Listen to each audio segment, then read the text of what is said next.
तर आज एक महत्त्वाची बातमी, एक वक्तव्य ज्यामुळे मोठा वाद निर्माण झाला। सांगलीत भाजपच्या हिंदू गर्जना सभेचं आयोजन करण्यात आलं होतं।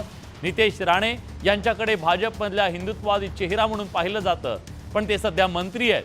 कारण गेल्या काही दिवसांपासून नितेश राणे आवर्जून हिंदुत्वाच्या मुद्द्यावर भाष्य करताना दिसतायत। नितेश राणेंनी विरोधकांना ईव्हीएमचा वेगळाच अर्थ स्पष्ट करून सांगितला। हिंदू म्हणून आपली भूमिका आणि विचार आपण स्पष्ट ठेवले पाहिजेत। ईव्हीएमच्या नावानं विरोधक बोंब मारतायत, त्यांना ईव्हीएमचा अर्थ कळला नाही। ईव्हीएम म्हणजे एव्हरी वोट अगेन्स्ट मुल्ला असं वक्तव्य नितेश राणेंनी सांगलीमध्ये केलं आणि त्यानंतर एक मोठा वाद निर्माण झालेला आहे। नितेश राणे नेमकं काय म्हणालेले आहेत? मंत्री आहेत सध्या नितेश राणे आणि त्यांनी आज ज्या प्रकारचं हे वक्तव्य केलेलं आहे त्यानंतर मोठा वाद निर्माण झालेला आहे। ईव्हीएमच्या नावाने आमचे कसे विरोधक बोंबलतात, हजम होत नाही का हिंदू समाज एकत्र येऊन कसं मतदान करू शकतो। आमचे ते एक बाहेर येतात मतदान करायला, हिंदू समाज येऊ शकत नाही। ईव्हीएम वर दोष देतात। आता या लोकांना ईव्हीएमचं फुल फॉर्मच कळलं नाही। हिंदू समाजाने कुठल्या विचाराने मतदान केलं कळलंच नाही। ईव्हीएमचा अर्थ आहे एव्हरी वोट अगेन्स्ट मुल्ला। म्हणून आम्ही ईव्हीएम वर निवडून आलो आणि आम्ही काय बोलतो, ईव्हीएम म्हणूनच निवडून आलो नाही। तुम्ही आमदार घोषणा केलं ईव्हीएमचे। यांना जे मंत्रिपद मिळालेलं आहे ते कोणत्या आधारावर मिळालेलं आहे सगळ्यांना माहीत आहे। भारतीय जनता पार्टीने त्यांची प्रवृत्ती काय आहे, त्यांची मानसिकता काय आहे, त्यांची विचारधारा काय आहे, हे सगळं बघून त्यांना मंत्रिपद दिलेलं आहे। आता हे मिळालेलं आहे। माझी एक विनंती आहे, खूप जबाबदारीचं पद आहे। आता मंत्री म्हणजे सगळ्यांचे मंत्री आहे तुम्ही, आणि कमीत कमी आता तुमची एक घाणेरडी मानसिकता तुम्ही बाजूला ठेवून महाराष्ट्रासाठी काय चांगलं करता येईल याच्या बाबतीत बोललं तर बरं होईल, मला असं वाटतं। तर सांगली शहरात हिंदू गर्जना सभा पार पडली। या सभेला मत्स्य आणि बंदरे विकास मंत्री नितेश राणे, माजी मंत्री सुरेश खाडे यांच्यासह शेकडो हिंदुत्ववादी कार्यकर्ते उपस्थित होते।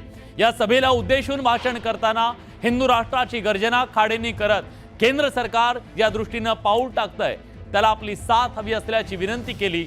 2-4 मिनिटांच्या भाषणात मिरज मतदारसंघाला मिनी पाकिस्तानची उपमा देऊन त्यांनी मतदारांचा जाहीर अवमान केला।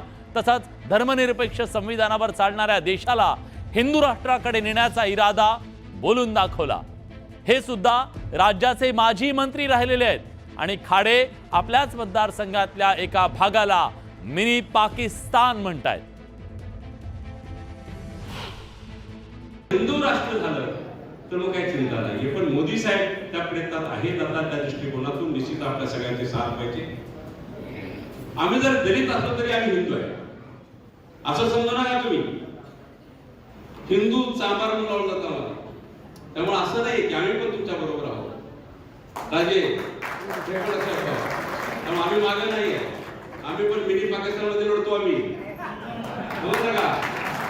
आणि 4 वेळा तिथून आम्ही झेंडा लावलाय, चौकार मारलाय। मगाशी तुम्ही हाटरी झाली म्हणणार, चुकीचं म्हणणार, पण तिथं चौकार मारलाय आम्ही निवेदन। त्यामुळे असं नाहीये, पण जिथं आम्हाला ठोकायचं त्याला ठोकणार, जिथं रुजवायचं तिथं रुजवणार, आणि आम्ही आपल्या बरोबर आपली साथ देणार, त्याबद्दल शंका नाहीये। बीडच्या पवनचक्की खंडणी प्रकरणात सीआयडीच्या हाती महत्त्वाचे धागेदोरे लागले। विष्णू चाटेच्या मोबाईल फोनवरून कराडनं आवारा कंपनीच्या अधिकाऱ्यांना केलेल्या कॉलचे डिटेल्स सीआयडीच्या हाती लागले।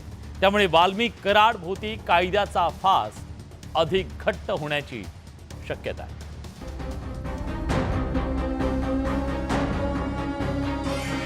कराडचे कॉल डिटेल सीआयडीच्या हाती। खंडणी प्रकरणाच्या तपासाला आला वेग। खंडणी प्रकरणातला आरोपी वाल्मिक कराड भोवती सीआयडीनं हळूहळू कायद्याचा फास आवळायला सुरुवात केली आहे। बीडमधील अवादा कंपनीच्या अधिकाऱ्यांकडे 2 कोटींची खंडणी मागितल्याचा कराडवर आरोप आहे। या पार्श्वभूमीवर सीआयडीच्या पथकाकडून वेगानं तपास केला जातोय। कराडनं धमकीसाठी केलेल्या फोन कॉलचे डिटेल्स सीआयडी पथकाच्या हाती लागल्याचं खात्रीलायक सूत्रांनी सांगितलं. खंडणी प्रकरणात आरोप असलेले वाल्मिक कराड गेल्या 10 दिवसांपासून CID कोठडीमध्ये आहेत.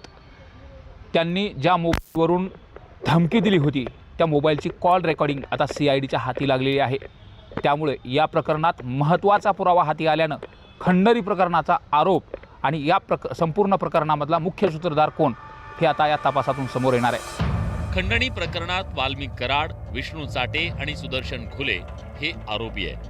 विष्णू चाटेच्या फोनवरून वाल्मिक कराडनं आवाडा कंपनीच्या अधिकाऱ्यांना 2 कोटींच्या खंडणीसाठी धमकवल्याचा आरोप आहे. काम बंद करा, अन्यथा तुमचे हातपाय तोडू. काम चालू ठेवायचं असेल तर 2 कोटी रुपये द्या, असं वाल्मिक कराडनं आवाडा कंपनीच्या अधिकाऱ्यांना धमकावल्याचा आरोप आहे. या प्रकरणी सुनील शिंदे यांनी पोलिसात तक्रार दाखल केली होती. त्यानंतर केज पोलिसांनी वाल्मिक कराडसह 3घांवर गुन्हा दाखल केला. आता त्याच धमकीच्या कॉलचे डिटेल्स CIDच्या हाती लागलेत. खरं तर चाटेच्या ज्या मोबाईल फोनवरून कराडनं धमकी दिल्याचा आरोप आहे तो फोन अजून CIDच्या हाती लागलेला नाही. मात्र वाल्मिक कराडचे 3 मोबाईल फोन CIDनं फॉरेन्सिक तपासणीसाठी प्रयोगशाळेत पाठवलेत. तसंच त्याच्या आवाजाचे नमुने घेण्यात आलेत. आता धमकीच्या कॉलचे डिटेल्स CIDच्या हाती लागल्यानं खंडणी प्रकरणात कराडच्या अडचणी वाढण्याची शक्यता नाकारता येत नाही. दरम्यान खंडणी आणि संतोष देशमुख हत्या प्रकरणाचा संबंध काय याचा तपास CID कडून केला जातोय. सुरेश जाधव, न्यूज 18 लोकमत, बीड. खंडणी प्रकरणातील आरोपी वाल्मिक कराडची झोप उडाली आहे. तो प्रचंड तणावाखाली असल्यानं नीट झोप लागत नसल्याचं बोललं जात आहे. पण कराडची झोप कुणी आणि का उडवली यावरून उलटसुलट चर्चा सुरू झाली आहे. खंडणी प्रकरणी वाल्मिक कराड सध्या पोलीस कोठडीची हवा खातोय. त्याची CID कडून कसून चौकशी केली जाते. वर्षाच्या अखेरच्या दिवशी म्हणजे 31 डिसेंबरला तो पुण्यात CIDला शरण आला होता.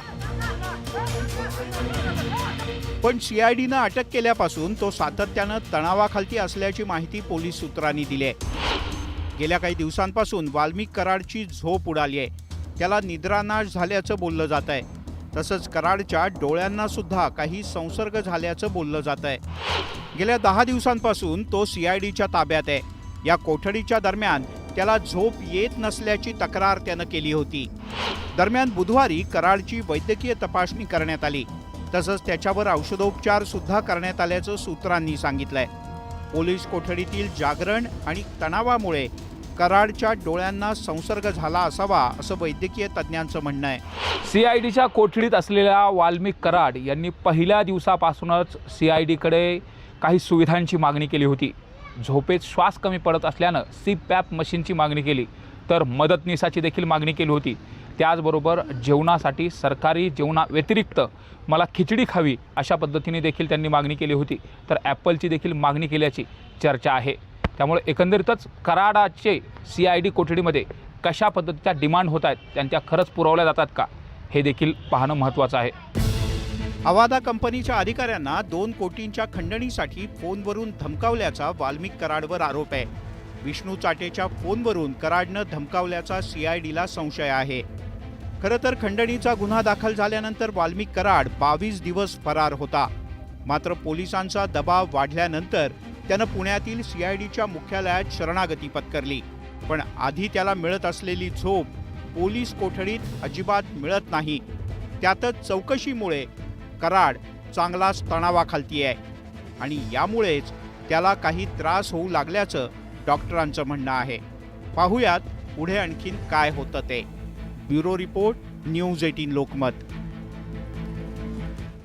राज्याच्या राजकारणामध्ये सध्या एक नाव चांगलंच गाजतंय आणि ते आहे राष्ट्रवादीतल्या बडी मुन्नीचं. राष्ट्रवादी काँग्रेसमधली ती बडी मुन्नी नेमकी कोण आहे?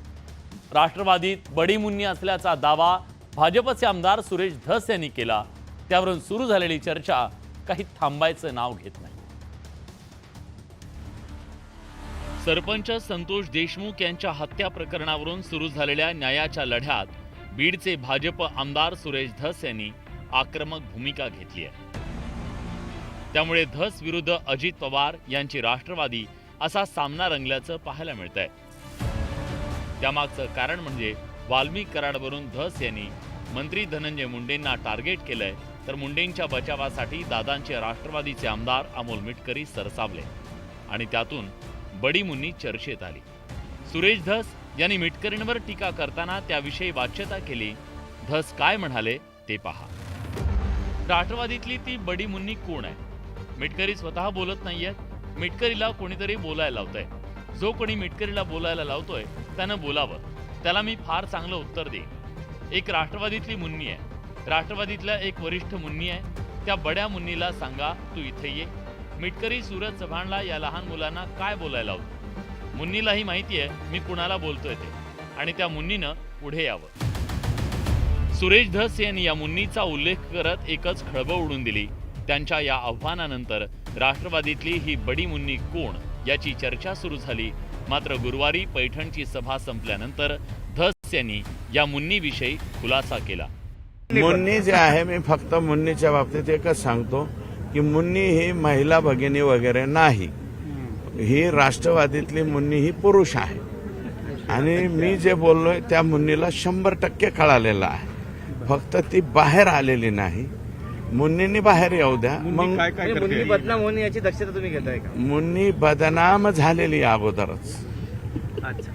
मुन्नी बदनाम हो गई डार्लिंग तेरे लिए. मुन्नीचे सगळे लफडे, सगळे सुपडे सगळं माझ्याकडे आहे.